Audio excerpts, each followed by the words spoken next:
ആൻഫീൽഡിനൊപ്പം football ലോകവും കുലുങ്ങി. Liverpool വിടാനുള്ള ആശാന്റെ തീരുമാനത്തിൽ ഫുട്ബോൾ ലോകം പകച്ചു നിന്നു.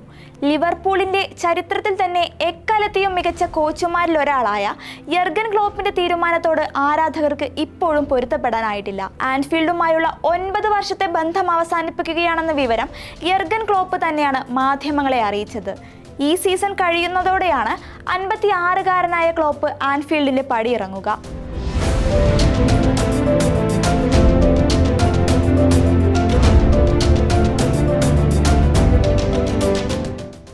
ലിവർപൂളുമായി ഇനിയും കരാർ ശേഷിക്കെയാണ് ഫുട്ബോൾ ലോകത്ത് ഞെട്ടിച്ച പ്രഖ്യാപനം ക്ലോപ്പ് നടത്തിയത്.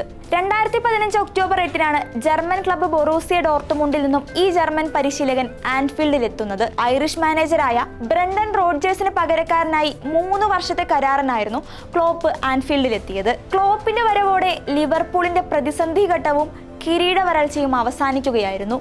ലിവർപൂൾ ആദ്യമായി പ്രീമിയർ ലീഗ് കിരീടം നേടുന്നത് ക്ലോപ്പിന്റെ കീഴിലാണ്. പിന്നീട് champions league, super cup, FIFA club world cup, FA cup, Carabao cup തുടങ്ങി 6 പ്രധാന കിരീടങ്ങൾ ക്ലോപ്പിന്റെ ലിവർപൂൾ നേടി.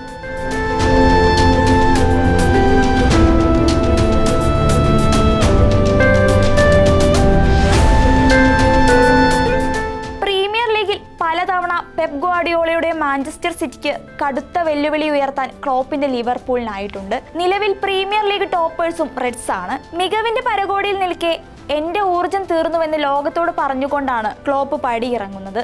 ഇനി മറ്റൊരു ടീമിനെ പരിശീലിപ്പിക്കാനില്ല എന്ന് കൂടിയാണ് ക്ലോപ്പ് അർത്ഥം വയ്ക്കുന്നതെങ്കിൽ അത് ലോക ഫുട്ബോളിന് കനത്ത നഷ്ടമായിരിക്കും.